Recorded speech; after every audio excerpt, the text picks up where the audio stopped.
Kipindi hewani ni Kona ya Afya. Kama ilivyoada, tunaendelea kuwapa elimu mbalimbali kuhusiana na magonjwa ya lishe bila kusahau kuzingatia lishe bora. Jina langu ni Loveness Almasi. Studioni nipo na Dr. Boaz Mkumbo. Karibu sana Dr. Asante sana. Leo tutazungumzia juu ya faida za mfungo tiba. Imekuwa kawaida sana kwa watu wengi kufunga, lakini pia hata kwa watu wenye imani mbalimbali wanapofikia katika muda wa kufunga huwa wanafunga. Na leo tutajifunza zaidi faida za mfungo tiba. Dr. Boaz, mtu anaposikia neno mfungo anaelewa nini au aelewe kitu gani? Mfungo tafsiri yake ni kwamba umeamua kuchukua maamuzi ya kutokula au kujizuia baadhi ya vyakula au baadhi ya vitu kuviweka katika mwili wako kwa lengo fulani. Lakini haimaanishi ya kwamba umekosa chakula. Yes, ni tofauti kabisa na kushinda njaa. Kushinda njaa maana yake ni kwamba sio ridhaa yako kutokula, lakini inakulazimisha kutokula kwa sababu hauna cha kuweka kwenye kinywa chako. Kwa hiyo kuna utofauti mkubwa sana kati ya kufunga na kushinda njaa. Kufunga maana yake umeridhia wewe mwenyewe, ni maamuzi yako mwenyewe kwa lengo fulani. Lakini kushinda njaa maana yake haujaridhia na unasononeka katika nafsi yako. Kwa hiyo unapofunga kwa kuridhia wewe mwenyewe kwa lengo fulani, utapata manufaa zaidi kwa sababu kunakuwa hamna kusononeka kwa nafsi yako. Lakini unaposhinda njaa lazima utakuwa na athari zingine za ziada kwa sababu wewe unajishindisha njaa kwa bila ridhaa yako. Ndio. Kwa hiyo kwa maana hiyo, je, kama mtu analazimishwa afunge ila mwenyewe hataki, na maana ameshinda njaa? Yes, kuna watu wanashinda njaa kwa sababu unapokuwa kwenye mfungo hautaki kusononeka, hautaki kulalamika. Kwa hiyo ukimuona mtu analalamika muda wote, anaangalia muda wa kufungulia umekaribia, huyo mtu hatakiwi kuendelea na mfungo. Kwa sababu mbali tu na kwamba anajiathiri kimwili kwa sababu mwili wake haumruhusu yeye kufunga hayo masaa marefu.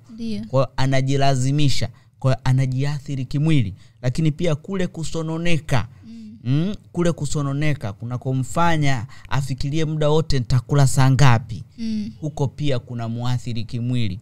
Kwa hiyo athari zote hizo kama mtu anazipata kwa sababu anajishindisha njaa na si kufunga, huyo mtu anatakiwa kuacha mara moja zoezi ambalo analifanya. Sawa kabisa. Lakini kwa kipindi hiki cha mfungo naona watu wengi pia wanapenda kula vitu vya aina mbalimbali. Lakini kama ulivyosema, wanaofunga wanakuwa na malengo fulani.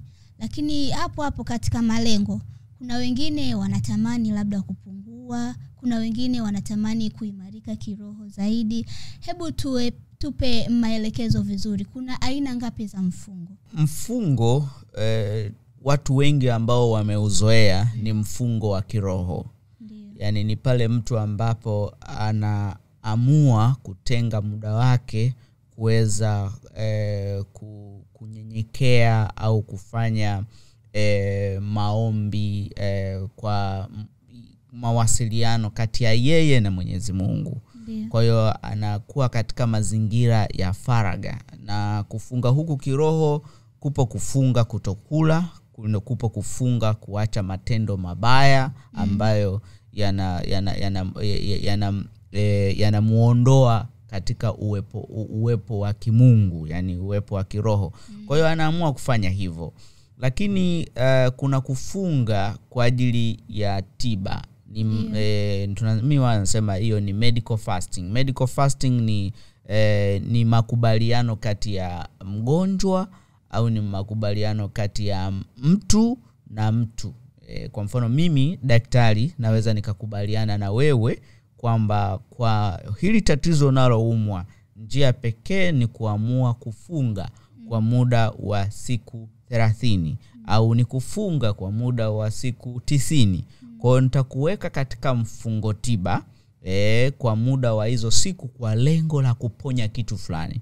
Kwa hiyo mfungo upo mfungo wa kiroho na upo mfungo wa kitabibu.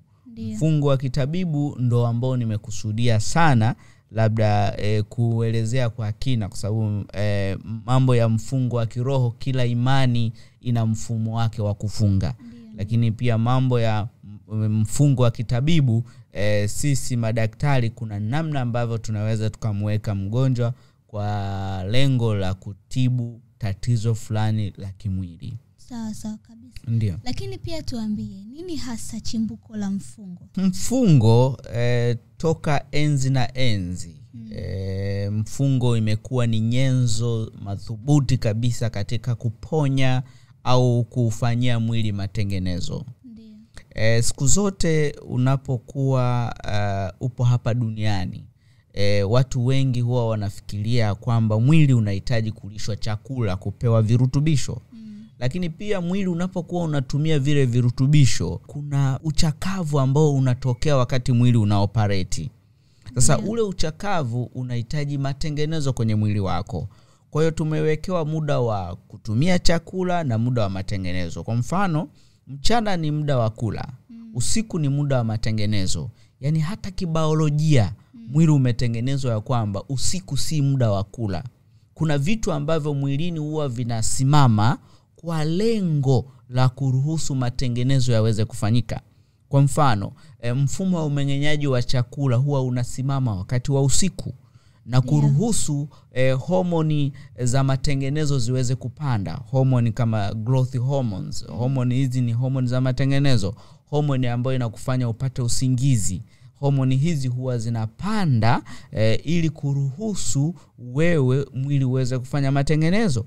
Kwa hiyo wakati wa usiku ni wakati wa matengenezo.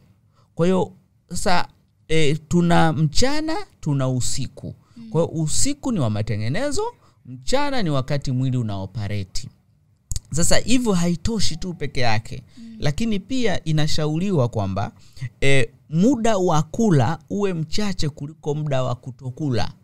Kwamba muda wa kuchakata kile chakula mpaka upate virutubisho uvitumie uwe ni mchache, alafu ule muda wa matengenezo uwe ni mkubwa, ili binadamu uweze kuishi umri mrefu bila maradhi ya uchakavu wa mwili. Lakini kitendo cha sasa hivi watu wengi tunavyoishi, muda wa kula ni mrefu kuliko muda wa kutokula. Kwa muda mwingi miili yetu iko kazini, hatuipi muda wa kufanya matengenezo. Kwa hiyo ndio maana hata zamani watu walikuwa wanakula mlo mmoja kwa siku. Lakini kadri siku zilivyokuwa zinaendelea, tunazidi kuleta utandawazi. Watu sasa hivi wanakula milo 2, 3, wengine wanakula milo 6. Kwa hiyo hicho ni chanzo kikubwa sana cha maradhi. Kwa hiyo yani msingi mkubwa wa mfungo toka enzi na enzi tumekuwa tukifunga. Maana yake ni kwamba tumekuwa tukiishi kwa kuzingatia misingi kwamba kufunga maana yake ni kuupa mwili muda ufanye matengenezo. Sasa unapokula mlo mmoja kwa siku, halafu ule mlo uliokula ni mlo uliojitosheleza, unaupa mwili muda wa kufanya matengenezo. Umenielewa hadi hapo? Halafu kitu kingine ni kwamba unapokula milo 2 kwa siku. Halafu kitu kingine ni kwamba unapokula milo 2 kwa siku, maana yake ni kwamba unaupa mwili kufanya matengenezo. Lakini pale unapoweka milo 3, milo 3 mikubwa na milo midogo midogo katikati, unaupunja muda wa mwili kufanya matengenezo. Kwa kuna uhatari wa kuanza kupata magonjwa ya uchakavu wa mwili kabla ya umri wako unaostahili kupata hayo matatizo. Kitu kingine tu ambacho nataka nitaarifu kwamba endapo ukizingatia mfungo tiba, huwezi kupata magonjwa sugu ya uchakavu wa seli za mwili katika umri mdogo. Na nikwambie hata katika umri mkubwa, kwa sababu uzee si ugonjwa, unaweza usiyapate haya maradhi. Wengi tunakiuka nature ya mwili unavyotakiwa kufanya kazi, tunakinzana na mwili. Kwa hiyo tunaona kwamba chakula ni kitu ambacho si adimu. Chakula siku zote ni adimu. Kwa hiyo ukikipata una celebrate mara moja, unakula and then uruhusu mwili wako kufanya matengenezo. Kwa hiyo nadhani hilo ni chimbuko. Toka enzi na enzi tumekuwa tukifunga kwa sababu tumekuwa tukila muda mchache alafu tukiupa mwili muda mrefu wa kufanya matengenezo. Kiufupi tu kwamba funga ni muda wa kuupa mwili ufanye matengenezo. Nimekusikia ukikazia juu ya mwili kufanya matengenezo. Hebu tuambie ni matengenezo ya aina gani ambayo mwili huyafanya endapo utakaa muda mrefu bila kula chochote? Kitu ambacho nasema hapa ni kwamba mwili wako unapokuwa haujaupa chakula kwa malengo maalum, sio kwa kujishindisha njaa, utapata manufaa makubwa sana. Hiki ninachokizungumzia ni kwamba si ujilazimishe kutokula. Ni kwamba usikilize mwili wako. Kama mwili wako unakuambia sasa hivi umeshiba, hauhitaji kula, na wewe ukausikiliza mwili wako, mwili wako unakuwa umeupa nafasi wa kufanya matengenezo kwa muda mrefu. Maana yake ni kwamba unataka wewe ukae muda mrefu, maisha yako marefu bila magonjwa ya uchakavu wa mwili. Sasa mwili unapokuwa unatumia chakula, umekula wali, umekula ugali, umekula matikiti, mananasi, umeelewa? Mwili huwa unaitikia kwa kutema homoni ambazo zinaratibu matumizi ya hicho chakula ambacho wewe umekula. Tuchukue mfano, labda mara tu baada ya kula vyakula, labda umekula wali, ukashushia na juisi, ukashushia na matunda matamu, mwili unapopokea kile chakula, ile sukari inapoingia kwenye damu, mwili hutema homoni ambayo inaitwa insulin, ambayo huratibu matumizi ya hicho chakula. Sasa ile homoni ya insulin uratibu mwili uweze kutumia ile sukari, alafu ile sukari inayobaki huhifadhiwa kama mafuta.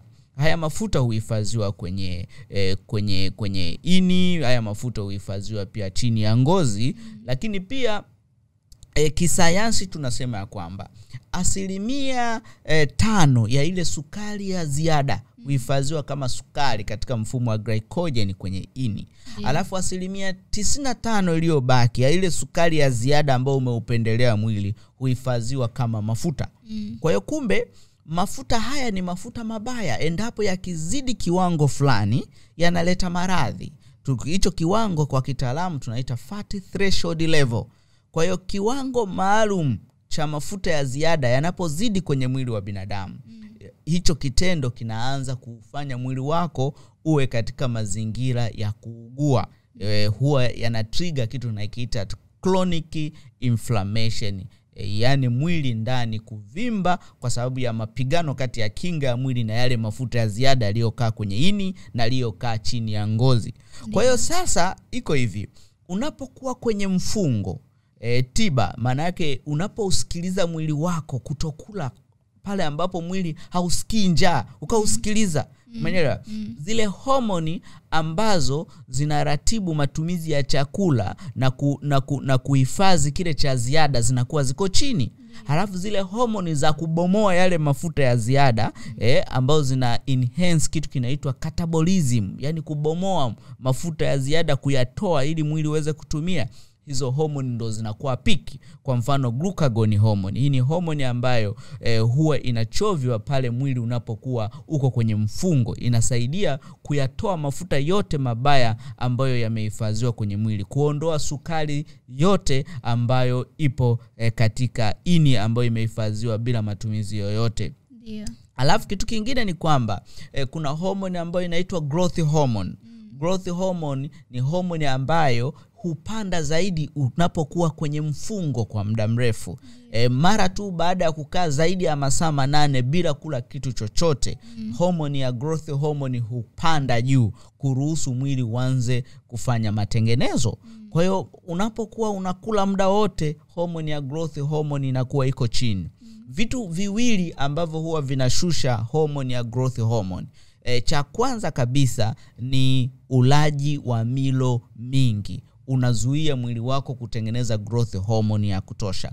Kitu kingine, vyakula vya sukari nyingi vyakula vya sukari nyingi hufukuza growth hormone. Kwa ukitaka mwanao awe na homoni za ukuaji kwa wingi, unatakiwa umpatie vyakula vya protein kwa wingi. Ukitaka mwanao awe na growth hormone, homoni za ukuaji kwa wingi, unatakiwa umuepushe na vyakula vyenye shehena kubwa ya sukari.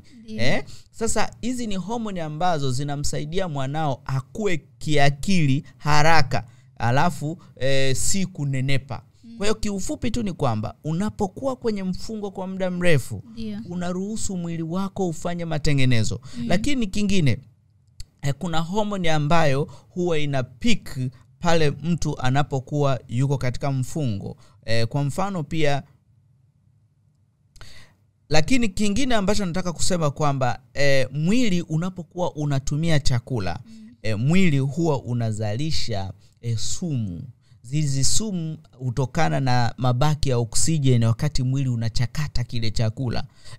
Tunasema mwili huzalisha free radicals. Hizi ni radikali huru ambazo huzalishwa zenye tabia ya kujeruhi mwili. Hasa pale mwili unavyopungukiwa uwezo wa kuzidetox, uwezo wa kuziondoa uwezo wa hizi sumu kuathiri mwili. Kuna vitu ambavyo kwenye mwili tunaziita natural antioxidant. Ni vitu ambavyo ni vinasa sumu ambavyo vinaondoa uwezo wa hizo sumu zinazozalishwa wakati mwili unatumia chakula usizurike katika mwili. Kwa hiyo sasa unapokuwa hujala muda mrefu, una boost antioxidant level, yani unaongeza vinasa sumu. Hivyo basi mwili wako utajisafisha, mwili wako uta clean up sumu zote, utakuwa mpya. Kwa kiufupi tu kwamba funga ni muda wa kufanya matengenezo ya mwili. Sawa kabisa. Ndio. Kwa maelezo hayo, kurudishe nyuma kidogo kwenye asili ya mfungo. Unadhani kwa kipindi cha zamani jinsi watu walivyokuwa wanafunga ni sawa na kipindi cha sasa hivi jinsi watu wanavyofunga? Naweza nikasema watu wengi sasa hivi wanafunga tu kiroho. Yes, kiroho. Na kwa sababu gani? Ukifuatilia kwa kina, wanafunga kiroho kwa sababu manabii walifanya hivyo. Umeona Yes, manabii walifanya hivyo. Kwa mfano, assume kwamba mimi labda niwe nabii, alafu mimi siri kubwa ya mimi kuwa na energy, kuwa na afya njema ilitokana na kufunga sana.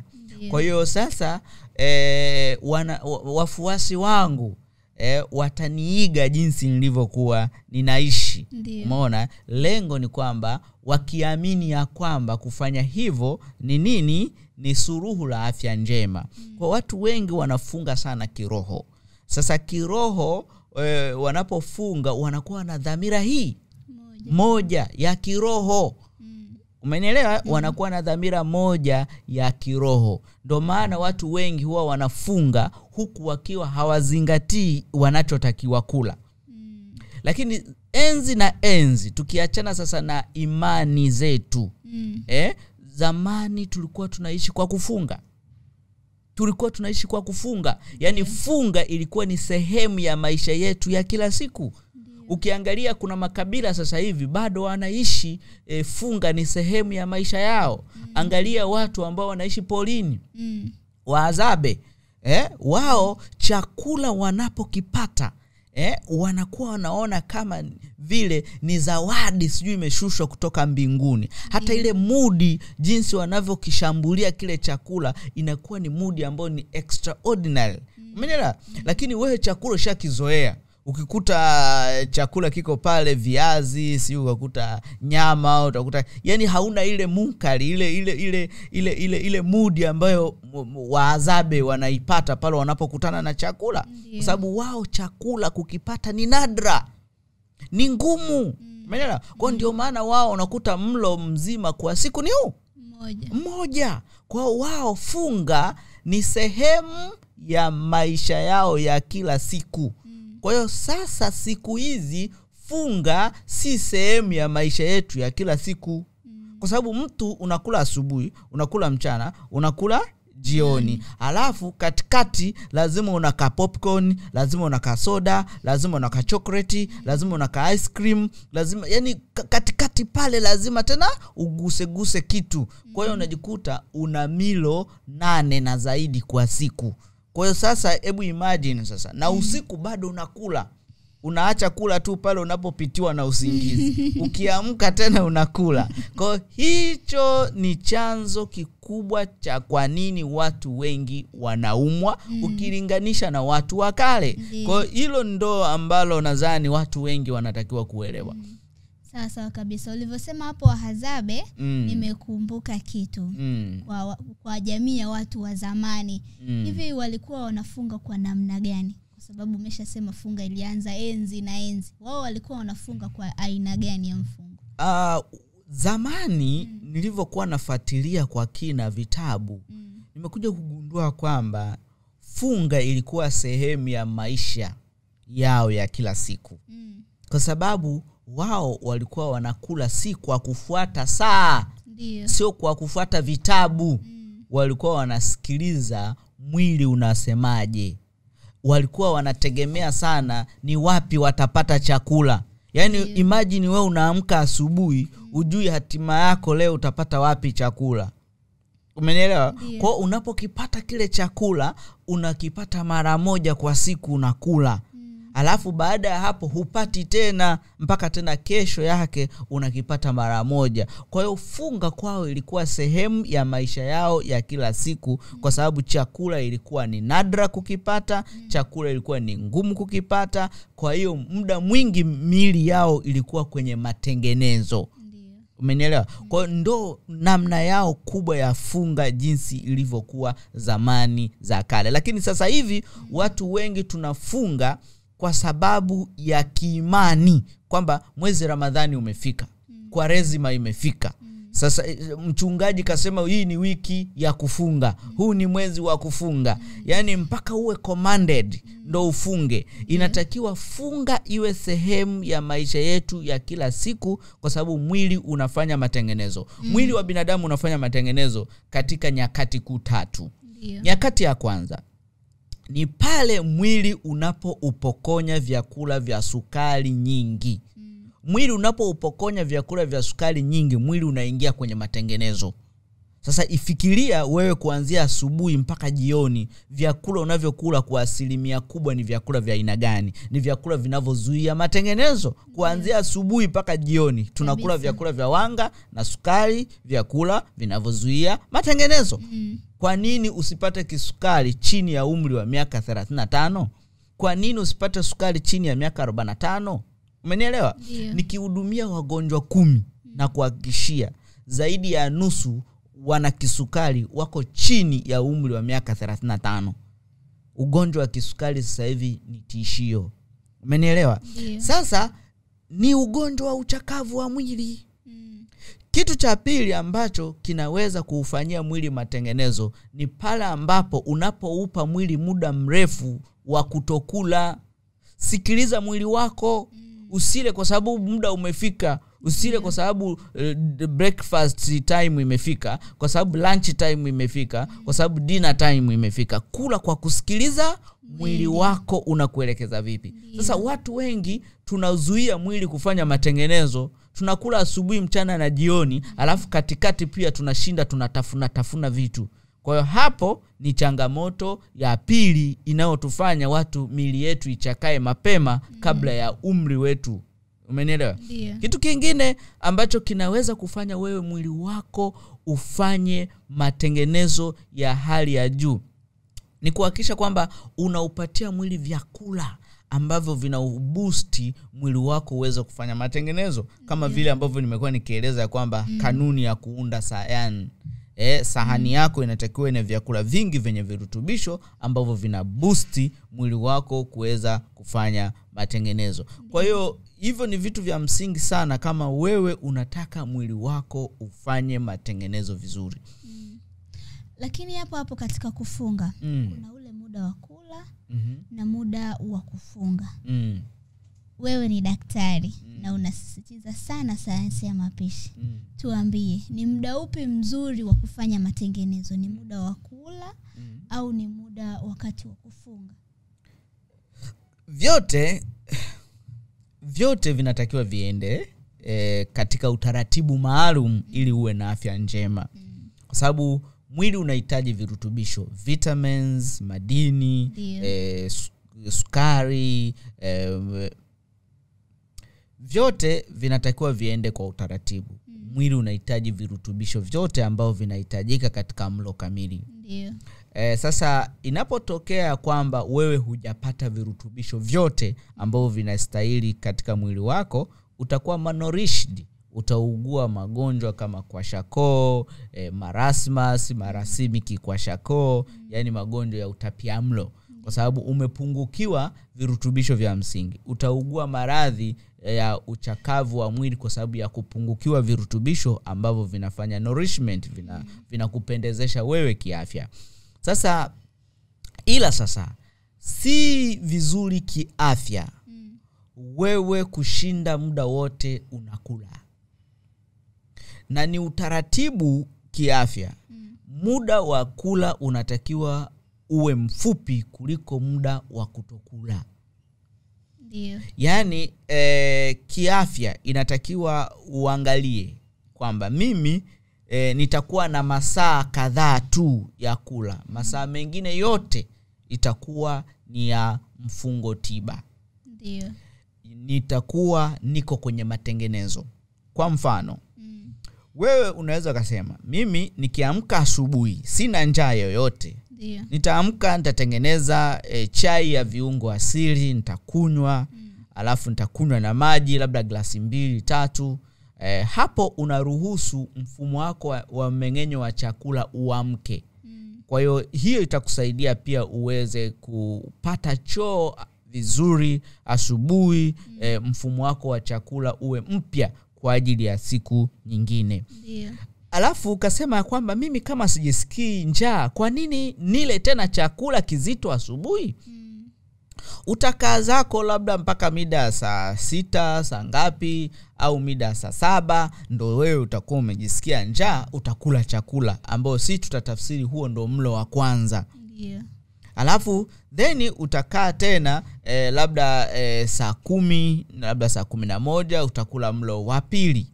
Kwa hiyo ukiangalia kuanzia muda ambao umefungulia kula ule mlo wa kwanza mpaka ule muda ambao umefunga kula, utakuwa labda na masaa 4 au 5 ya kula. Ndio. Alafu masaa mengine yote katika masaa 24 we hauli kitu chochote. Lazima utakuwa na afya njema kwa sababu mwili wako muda mwingi utakuwa kwenye matengenezo. Ndio. Sasa watu wengi hawafanyi hivi. Watu wengi muda wa kula ni mrefu kuliko muda wa mwili kufanya matengenezo.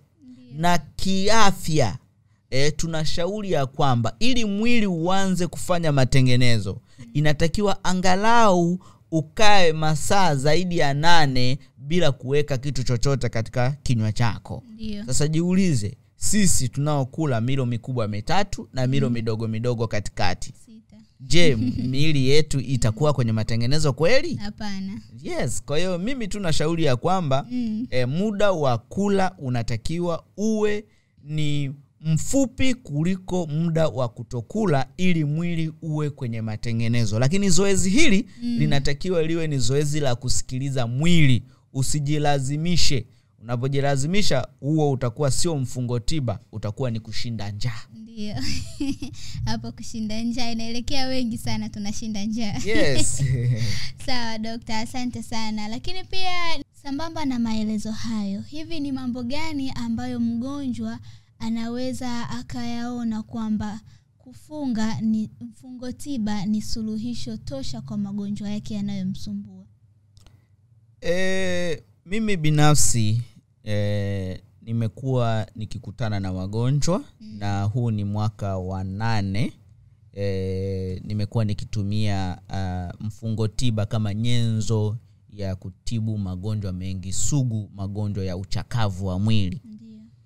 Magonjwa kama shinikizo la damu ni magonjwa ya uchakavu wa mwili. Magonjwa kama kansa ni magonjwa ya uchakavu wa mwili.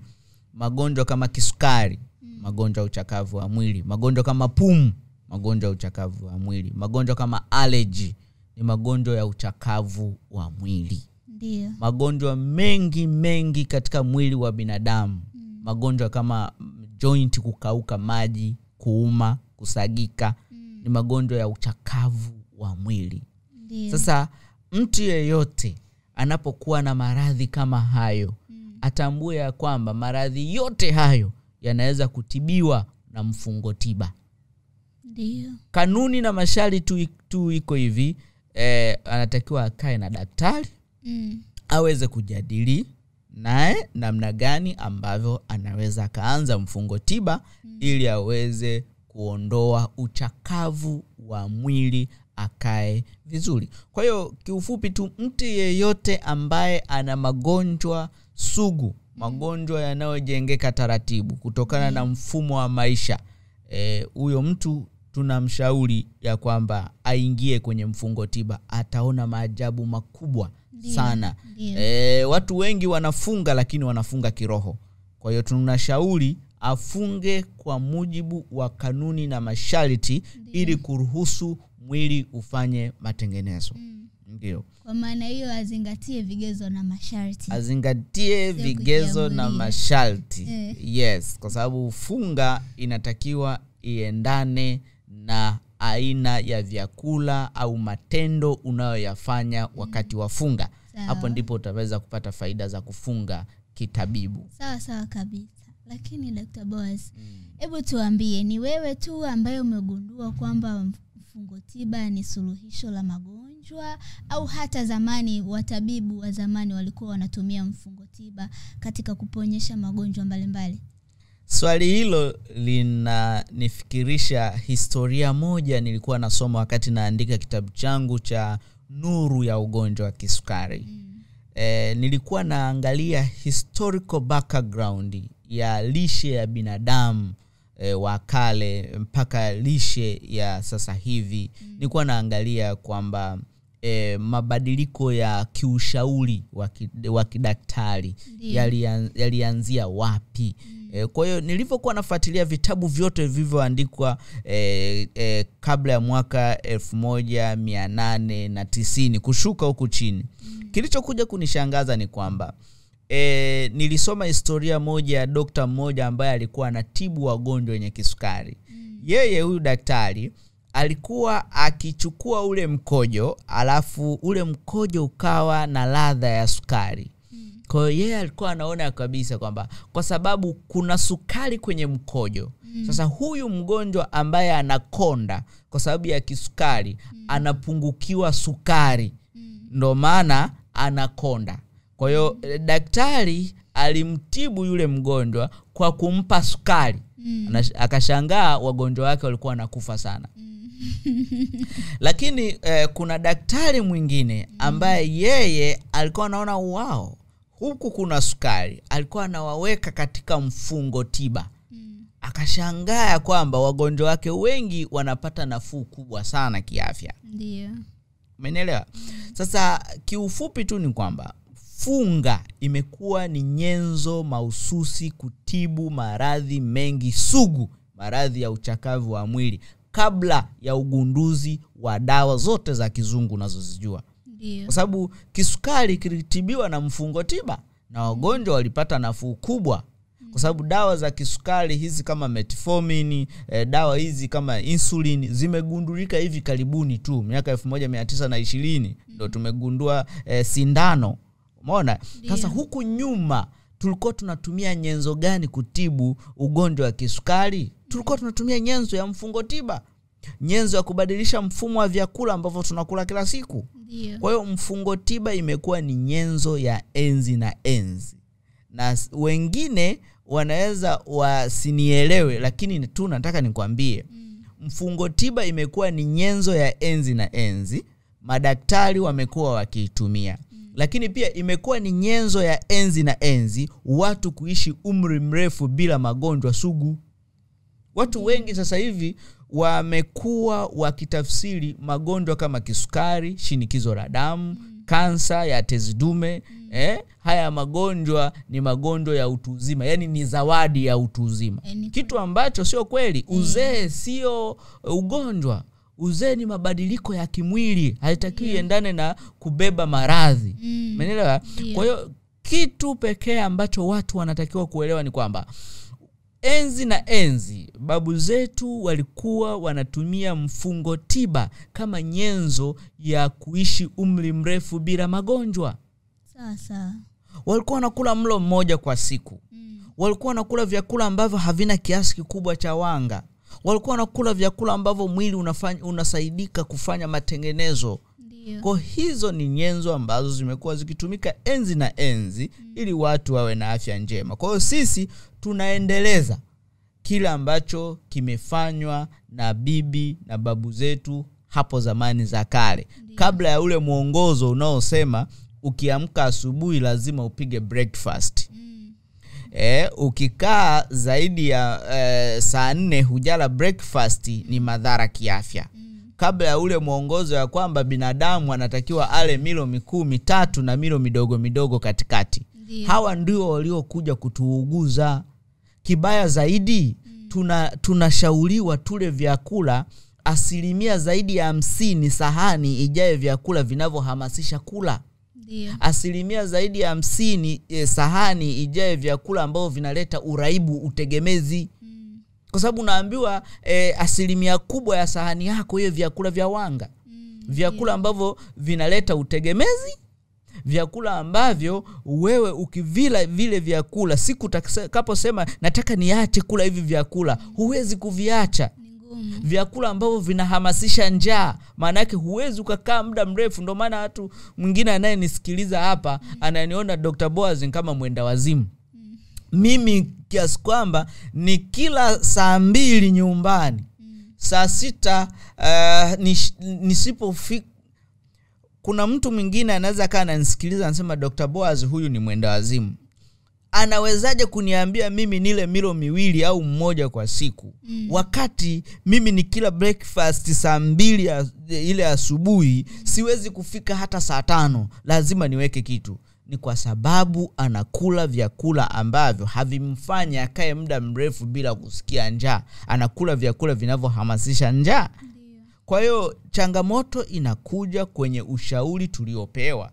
Tumekiuka misingi ya bibi na babu zetu jinsi walivyokuwa wanaishi kwa kutumia nyenzo ya mfungo tiba kama nyenzo ya mwili kufanya matengenezo, waishi umri mrefu bila maradhi ya uchakavu wa mwili. Ndio.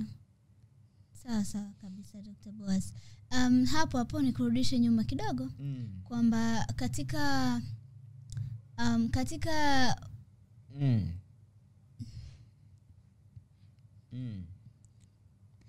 nikurudishe nyuma kidogo katika ulivyosema kwamba watu wanatakiwa kuangalia kile wanachokula ambacho kitawasaidia kukaa kwa muda mrefu bila kula. Nafikiri wengi kama ulivyosema tumeshazoea kula wanga muda mrefu. Na sasa utuambie ni vyakula vya aina gani? Nitatoka nje ya mada. Samahani.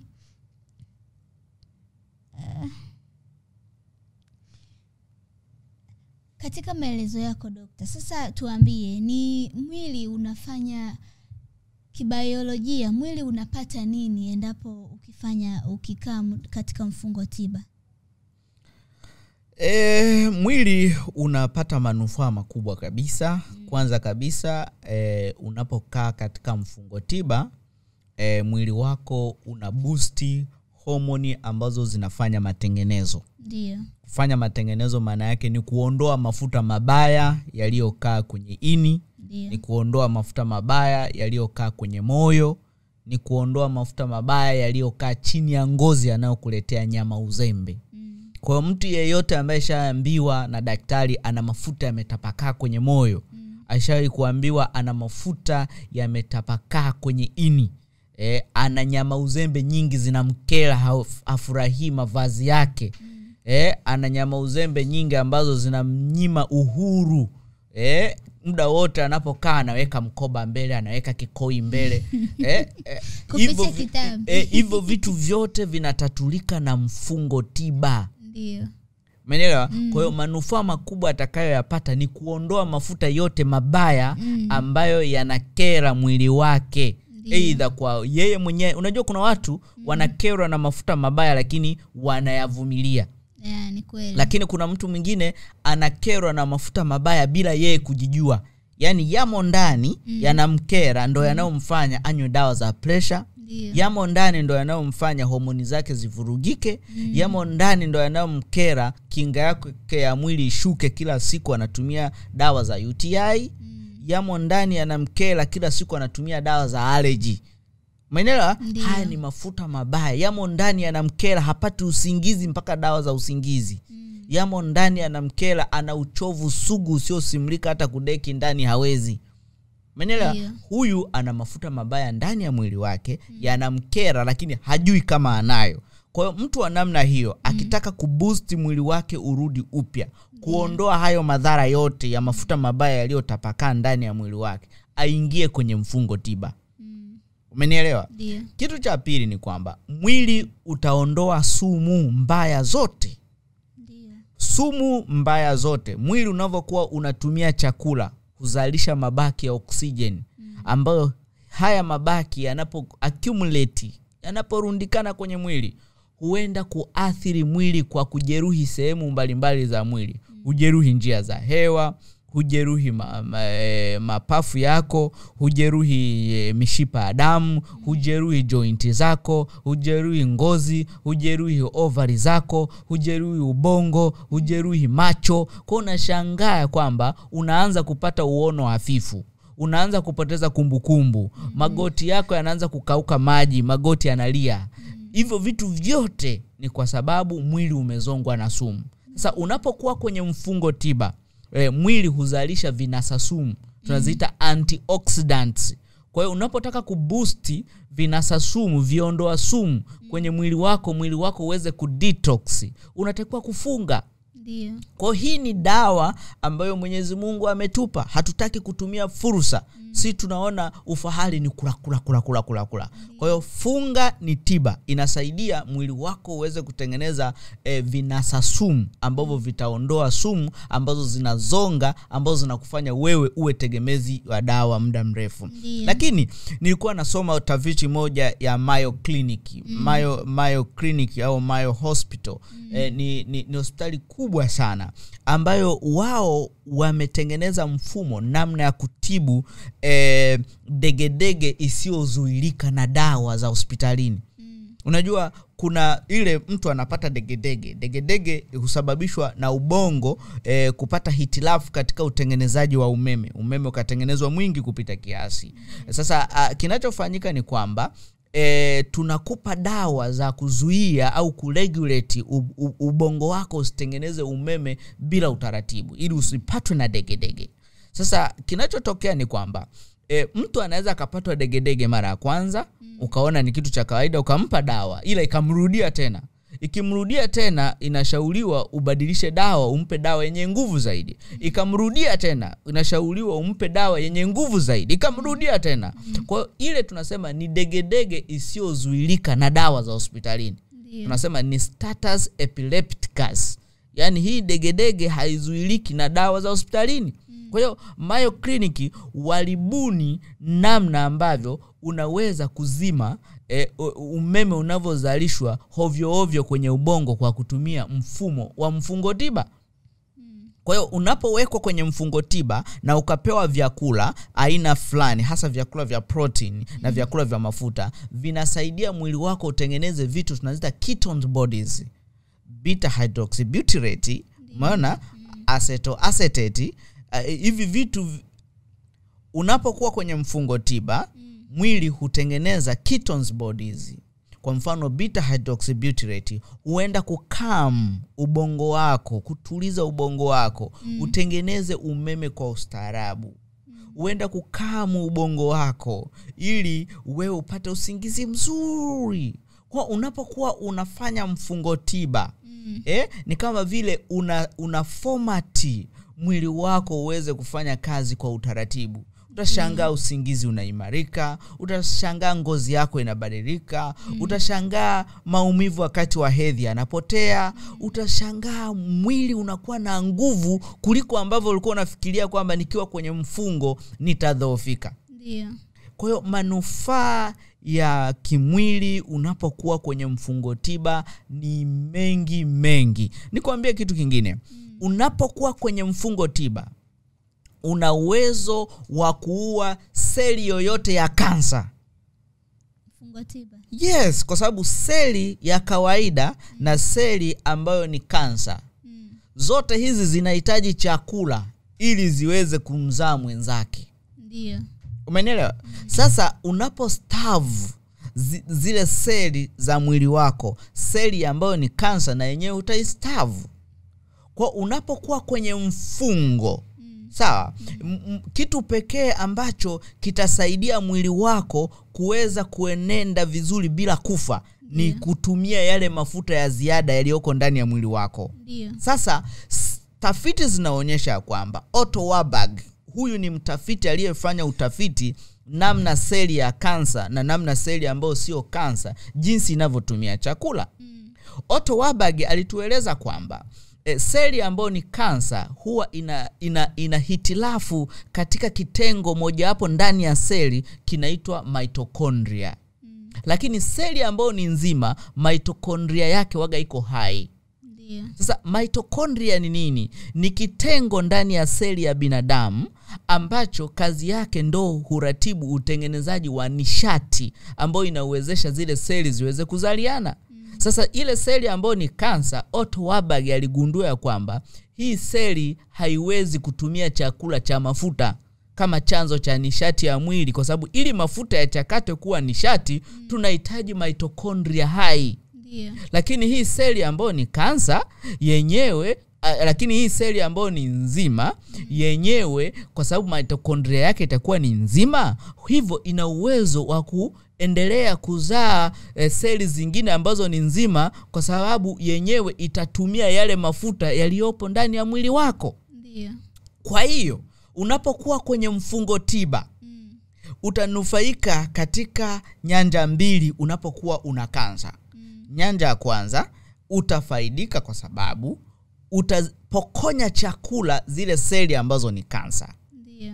Halafu utazipa chakula zile seli ambazo ni nzima. Kwa automatic utaongeza seli nzima, halafu utapunguza seli ambazo ni kansa. Ndio. Umenielewa? Halafu unapotengeneza pia zile ketones bodies, kwa mfano beta hydroxybutyrate, zinaonyesha kwamba zinaweza zikakill cancer cells zote zikaondoka. Kwa hiyo sio tu kwamba una detox mwili kwa kuondoa sumu ambazo zinaendeleza ugonjwa, lakini pia una uwezo pia wa kusambaratisha ugonjwa hata mkali kama vile kansa. Sasa changamoto inakuja tu ni kwamba watu wengi wanapogundulika na haya maradhi huwa wanashindwa kutambua kwamba nyenzo ambayo hata haigharimu kitu chochote ni kufanyia mwili matengenezo. Funga tiba ni moja ya nyenzo muhimu sana. Sasa daktari, kwa yule ambaye anatamani kufunga, anatamani kufanya mfungo tiba, ni mambo gani ya kuzingatia ambayo akiwa kwenye mfungo anatakiwa ayafanye ili aweze kupata kuimarisha afya yake kwa kupitia mfungo tiba? Cha kwanza kabisa, mtu yoyote anapotaka kufunga aidha kiroho au kitabibu, anatakiwa zingatie aina ya vyakula anavyokula kwa lengo la kuhamasisha makusudio ya funga yake. Ndio. Ni kweli kuna wale wanaofunga kiroho. Mambo ya kiroho mimi sitaki kuzungumzia sana. Mimi nazungumzia mambo ya kimwili. Kwa sababu mimi nimefundishwa katika medical psychology kwamba unapotaka kutibu mwili wa binadamu unatakiwa ugawanye katika nyanja hizi mbili. Kuna body and mind. Sasa mimi nazungumzia kwenye kiwiliwili. Kiki kiwiliwili ndo kazi yangu mimi. Kwa hiyo unapoingia kwenye mfungo wa kiroho au mfungo wa kitabibu, lengo utapata malengo yako ya kiroho ambayo wewe unataka kuyapata, ambayo ni mind. Umeelewa? Lakini kimwili sasa tunataka wewe upone maradhi. Sasa unapotaka kupona maradhi lazima uzingatie kanuni ambazo zitahamasisha wewe upone maradhi. Kama nilivyotangulia kusema kwamba funga ni muda wa mwili kufanya matengenezo. Na tunatakiwa binadamu tufanye funga iwe sehemu ya maisha yetu ya kila siku. Sio mwezi fulani tu. Inatakiwa tufanye iwe sehemu ya maisha yetu ya kila siku. Nilikuwa naongea na jamaa yangu mmoja, rafiki yangu, akana niambia sisi Waislamu kwa wiki tuna siku 2 za kufunga. Halafu kwa mwaka tuna mwezi mmoja mzima wa kufunga. Nikaa nafurahi sana. Na maana ni kwamba kwa wiki wana siku ya mwili kufanya matengenezo. Siku hizi 2. Halafu kwa mwezi mzima wana muda wa kufanya matengenezo. Sasa mjadala ukawa ni kwamba ni aina gani ya vyakula anakula kuhamasisha hilo tendo ambalo yeye anakuwa analifanya kwa madhumuni ya kiroho. Sasa tuje ili aweze kupata faida za kimwili. Kwa hiyo nikamshauri vitu ambavyo anatakiwa kuzingatia ili aweze kupata double effect, yani manufaa zaidi ya kiroho. Kwa hiyo cha kwanza kabisa, unapokuwa umefunga mwili unakuwa kwenye matengenezo. Lakini unapofungua hakikisha unaepuka kujiingiza kwenye vitu vyovyote ambavyo vinazuia mwili kuendelea na kile kilichokuwa kinafanyika. Ndio. Kwa mfano, wewe umefungua, alafu ulivyofungulia ukaanza na juisi ya embe. Umefungulia ukaanza na juisi ya nanasi. Umefungulia ukaanza na soda. Ukifungulia ukaanza na maji safi kabisa. Kuna jamaa wangu mmoja tulikuwa kwenye kikao, akasema jamani, muda wa kufungulia umefika. Akasema naweza nikapata hata maji. Nilifurahi sana. Nilifikiria atasema naweza nikapata hata soda. Naweza nikapata hata juisi. Umeelewa? Kwa hiyo niliona wow, huyu mtu anaelewa kitu ambacho anakifanya. Kwa hiyo ukifungulia na maji safi kabisa. Yes, safi kabisa. Nasema huyu mtu anaelewa nini maana ya funga. Alafu ukifungulia haina maana sasa wewe ubadilishe kwamba yani ulipize kisasi. Kwamba kwa sababu mchana kutwa sijala, sasa hivi nalipiza nini? Kisasi. Hapana, unatakiwa uchague aina ya vyakula unavyokula, na hivyo vyakula unavyovichagua vihamasishe lile zoezi lililokuwa linaendelea kwenye mwili wako wakati umefunga. Wakati umefunga mwili ulikuwa kwenye matengenezo. Hivyo basi hata unapofungulia mwili lazima uhamasishe uendelee na lile zoezi. Kwa hiyo kwa mfano, vyakula ambavyo havitakiwi wakati wa kufunga ili wewe uweze kupata faida za kiafya. Kwanza, vimiminika vyote vyenye sukari nyingi. Yaani hizi juisi za kiwandani na juisi za kukamua nyumbani. Hizi zinazuia mwili wako kuendelea kufanya matengenezo. Ndio. Kwa hiyo kama wewe ulikuwa una manufaa unayapata wakati umefunga mchana, unapofungulia na hivi vitu unazuia mwili wako kuendelea kufanya matengenezo. Ndio. Jambo la pili ambalo ni la msingi kabisa ni kupunguza vyakula vya wanga. Yaani kiasi cha wanga kwenye sahani yako. Vyakula vya wanga huwa vinauhamisha mwili kutoka kwenye matengenezo. Yaani pale ambapo ulikuwa kwenye mfungo, alafu ukaja ukafungulia na wali. Ulikuwa kwenye mfungo, ukaja ukafungulia na mandazi na majuisi pembeni, na tambi, vinakuhamisha kutoka kwenye manufaa ambayo ulikuwa unayapata. Kwa hiyo kaa mbali na vitu vyote vinavyokuhamisha kutoka kwenye manufaa ambayo ulikuwa unayapata. Hapa nazungumzia kwa mtu ambaye anataka kupata manufaa ya kimwili. Ndio. Umenielewa? Anataka kupungua uzito, anataka kudhibiti kisukari, anataka kuboost energy ya mwili. Huyu mtu anataka kubalance homoni zake za uzazi. Huyu mtu anataka kuongeza mental clarity, anataka brain yake imekuwa yani kumbukumbu tabu, uwezo wa kungamua mambo tabu. Sasa anataka kuboost ile hali ambayo alikuwa nayo miaka kadhaa nyuma. Huyu mtu anatakiwa azingatie sahani anayokula. Umeelewa? Kitu kingine, epuka kula vyakula ambavyo vinaurudisha mwili nyuma wakati wa matengenezo. Kwa mfano, wewe tumesema ya kwamba unapofunga una boost vitu ambavyo vinaenda kunasa sumu kwenye mwili, una boost antioxidant production kwenye mwili. Sasa wewe kinachotokea ni kwamba unaanza kuweka tena chipsi, vitu vya kukaanga, umeelewa, mihogo ya kukaanga. Kwa unapoingiza hivyo vitu, unaingiza sumu ambazo mwili ndo tunauhangaisha uweze kuziondoa. Ndio. Kwa wakati wa kufunga hautakiwi ule vyakula ambavyo vinaendeleza mrundikano wa sumu, wakati sisi tuko kwenye matengenezo ya kuondoa sumu mwilini. Ndio. Kwa sababu funga kazi yake ni kufagia zile sumu mbaya. Tunaongeza vinasa sumu.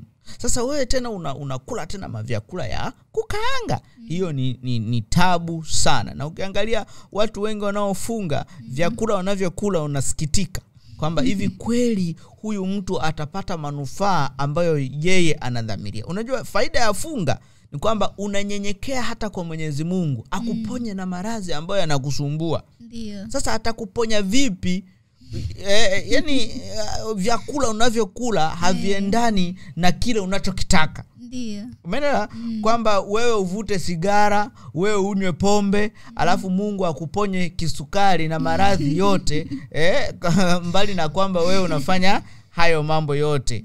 Hapana. Kwa hiyo tumepewa akili ya kuona hiki kinadhuru. Kama kinadhuru, weka pembeni, tumia vitu ambavyo vinahamasisha lengo ambalo tumekusudia. Kitu kingine ni kwamba lazima pia mtu anapokuwa anafunga aangalie aina ya dawa ambazo alizonazo. Kwa kama kuna dawa anazo, lazima aangalie au wasiliane na daktari wake, aone kama hizo dawa anazotumia zinaweza kumruhusu kuweza kufunga. Na kuna manufaa makubwa nimekuwa nikiona kwa wagonjwa wengi ni kwamba anapoanza funga sukari inakaa vizuri, anapoanza funga shinikizo la damu inakaa vizuri, matatizo mengi ambayo yalikuwa yeye ni tegemezi wa dawa, utegemezi unapungua. Kwa hiyo daktari lazima afanye dose adjustment, apunguze dozi kuendana na matokeo mazuri ambayo mgonjwa anapata. Kiujumla tu kwamba ningependa watu wengi hasa sisi madaktari tuhamasishe watu kufanya zoezi ambalo linaleta mabadiliko katika mwili mzima. Ndio. Na yale mabadiliko mgonjwa anapoyafanya, anapoona mabadiliko, tujaribu kufanya adjustment ya dose. Sio kwamba mbali na juhudi ambazo mgonjwa anazifanya, amepungua uzito, ameufanyia mwili matengenezo, pressure imekaa vizuri, lakini unamwambia wewe ulikuwa umefika kwenye vidonge 16, utaendelea na vidonge 16.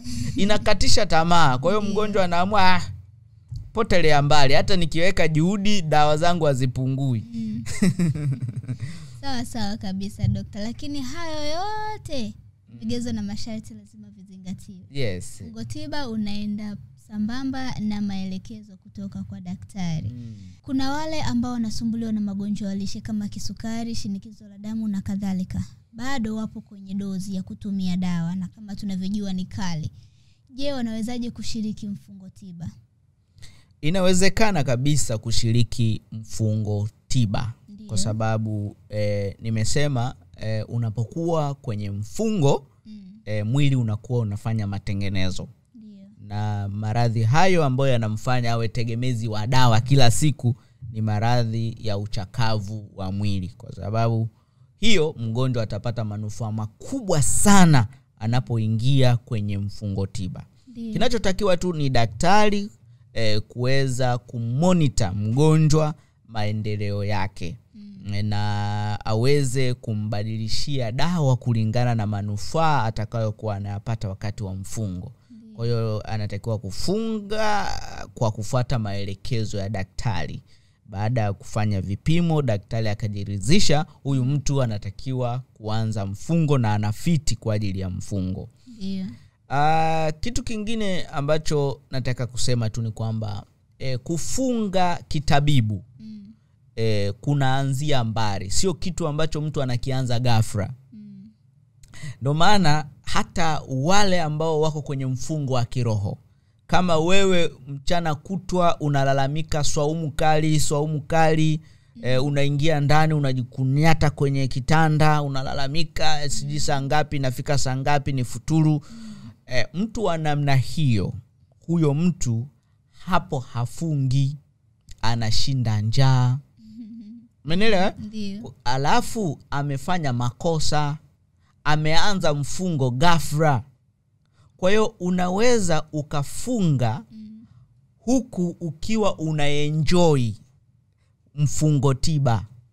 Kivipi? Unaweza kufunga huku ukiwa unaenjoy mfungo wa kiroho. Ndio. Unatakiwa uanzie mbali kuuzoesha mwili wako. Kwa mfano, kufunga kitabibu, unaweza kusema mimi huu mwezi nataka nifunge, ila nitafunga vitu vifuatavyo: sitakunywa kimiminika chochote chenye sukari nyingi, sitakula kitu chochote cha ngano, sitakunywa pombe, sitavuta sigara. Umeelewa? Kwa hivyo ni vitu ambavyo wewe unajiwekea kanuni. Sitakula kitu chochote kilichokaangwa kwenye mafuta, kilichokaushwa na mafuta. Sitakula. Alafu utashangaa ndani ya mwezi mmoja utakavopata mabadiliko makubwa katika mwili wako. Ndio. Alafu mwezi unaofuata utasema mimi kwa hivi vyote nilivyovifanya ninaongeza tena masharti: sitakula chakula chochote chenye wanga mwingi. Sitakula wali, ugali, ngano, sitakunywa juisi, yani hivyo vitu vyote vyenye wanga mwingi unaweka kando. Mimi nitakula samaki, nyama, mayai, kuku, parachichi, mboga za majani, matunda yenye sukari kidogo, nitakula hivyo vitu. Ndio. Kwa ukaenda, lakini wewe haitamaanisha kwamba wewe utakuwa hauli kabisa. Hapana, utakuwa unakula asubuhi na jioni. Ndio. Lakini vyakula utakavyokuwa unakula ni vyakula ambavyo umevichagua tu, ambavyo vinahamasisha mwili kufanya matengenezo. Huo ni mwezi wa pili utajitathmini tena kwamba manufaa gani umeyapata. Baada ya hapo utakuwa unasema hapa nakula milo 3 ila nakula vyakula vizuri. Sasa hivi najipa challenge, nitaanza kula milo 2. Ndio. Umeelewa? Hilo nalo litapita, utafanikiwa kula milo 2. Alafu mwezi unaofuata tena utasema mimi sasa hivi nataka niwe nakula mlo 1 kwa siku na nakula vyakula hivi venye ubora huu. Ukafanikiwa. Hapo ndipo sasa unaweza kufanya mfungo wa kiroho, hata mfungo tiba wa kula mlo 1 kwa siku na ukafanikiwa na usilalamike swaumu kali. Ndio. Kwa ni zoezi ambalo unalifanya taratibu kiasi kwamba pale unapoingia hata kwenye mfungo wa kiroho hautakuwa unaona kwamba unaushurutisha mwili wako. Utaona ni zoezi ambalo unalifurahia kwa sababu ni kitu ambacho umeuzoesha mwili wako kufanya. Hauhitaji kustruggle kwa ajili ya kufunga kiroho. Hauhitaji kustruggle unapoingia kwenye mfungo tiba. Ni jambo ambalo linatakiwa litokee automatic, ni jambo ambalo unatakiwa uenjoy. Na kizuri zaidi ni kwamba wengi huwa wana testify kabisa, wanakuambia daktari, mimi nikiingia kwenye mfungo ambao unaniambia, yani brain yangu inakuwa sharp, nakuwa na energy, maradhi yananiondoka, yani nakuwa mwingine kabisa ambaye nilikuwa najisikia hivi miaka kadhaa nyuma. Kwa hiyo inawezekana kabisa kufunga kiroho na kufunga kitabibu hata kama una maradhi sugu, na lengo utamaliza mfungo huu ukiwa umepata manufaa mengi kiafya. Wengi unakuta wanapunguza dawa kwa 50%, kwa 70%, kwa 95% kwa kufanya mfungo tiba, wengine hadi 100%. Ndio. Na inawezekana kabisa. Ndio, inawezekana. Kikubwa tu ni kwamba unaanza taratibu kama nilivyozungumza. Mwisho wa siku unakuwa mfungaji ambaye unaweza kumudu hilo zoezi bila kuhofia mtu anaweza kupata madonda ya tumbo. Sawa kabisa dokta. Nimekuwa nikishuhudia watu wengi baada ya mfungo, baada ya kufunga au baada ya kile kipindi cha kufunga kile, unakuta mtu ameongezeka uzito, unakuta mtu akienda kupima sukari yake imeongezeka, au hata kama mtu hajawahi kuumwa sukari lakini baada ya kile kipindi unakuta mtu anaanza kupata dalili za ugonjwa wa kisukari. Sijajua tatizo linakuaga nini, lakini natamani utuambie shida ni nini hasa. Shida ni sisi vyakula tunavyokula, au shida iko wapi? Mtu badala ya kupona ndo kwanza anazidi kujilimbikizia magonjwa. Watu wengi hawaelewi dhana ya kufunga ni nini. Umenielewa? Yeah. Ukielewa dhana ya kufunga ni nini, ukiachilia manufaa ya kiroho ambayo wewe unayataka, manufaa ya kimwili. Ukitaka manufaa ya kimwili, lazima pia kuendane na kubadilisha aina ya sahani ambayo unakula. Ndio. Nikwambie siri moja. Jinsi ambavyo unakula kabla ya kufunga na jinsi ambavyo watu wanakula wakati wafunga. Wakati wafunga wanajilimbikizia vyakula vingi zaidi. Kwa sababu unaangalia mtu anakula, unaona mbona kabla ya hujaanza kufunga ulikuwa huli vyakula vingi hivi. Kwa nini sasa hivi unatapakaza hivi? Kwa hiyo inakuwa kama funga ni sherehe. Kitu ambacho sio. Ndio. Kwa hiyo kosa kubwa ambalo watu wanalifanya, wanabadilisha funga ni sherehe. Kosa kubwa wanalolifanya watu, wakati wa kufunga hawazingatii ubora wa wanachokula, kama kweli kinaenda kuhamasisha mwili ufanye matengenezo ambao ndio makusudio tunayoyataka. Ndio. Kwa sababu unapofunga unataka upone kimwili, maradhi yaliyokuwa yanakusumbua yaondoke, uwe na afya njema. Unajinyenyekeza kwa Mwenyezi Mungu, akusamee makosa yako, akuondolee maradhi sugu ambayo yanakusumbua.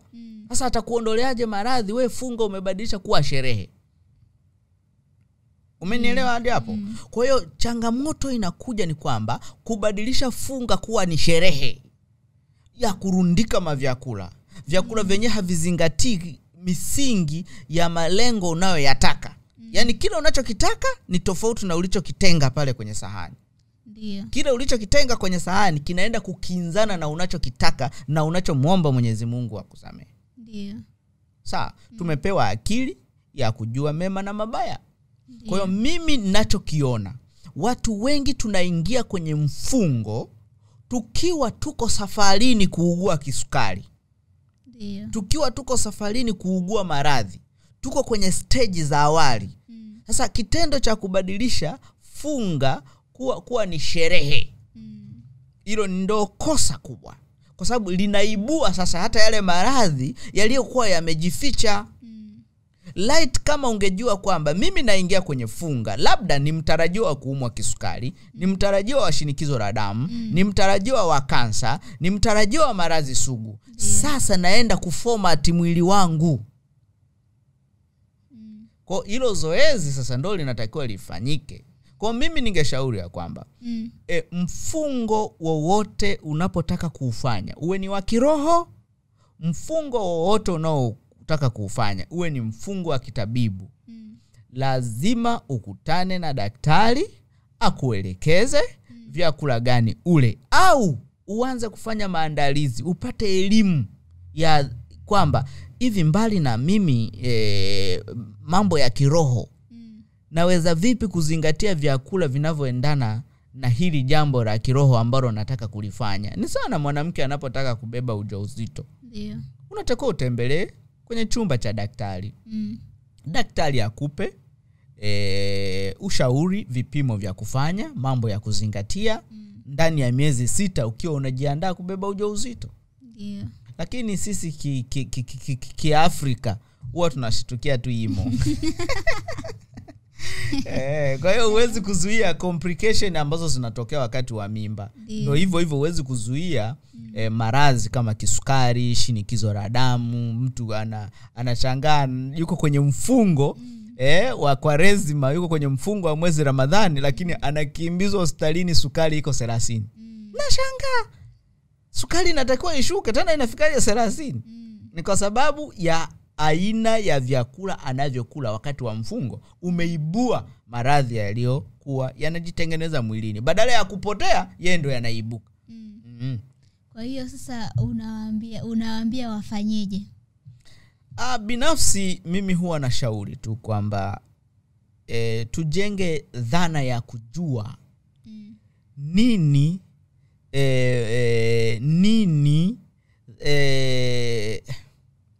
mimi huwa na shauri, sijui nitumie neno gani, ila nataka ujue kwamba unapofunga we unataka nini.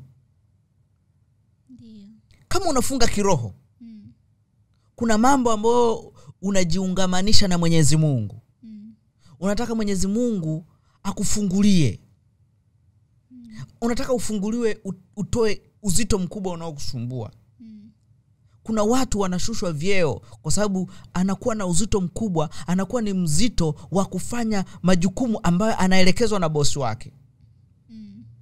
Sasa anafunga ili kurudi kwenye cheo chake. Sasa utarudije kwenye cheo chako wakati hauzingatii kile unachokula ili uweze kupungua uzito? Ndio. Umeelewa?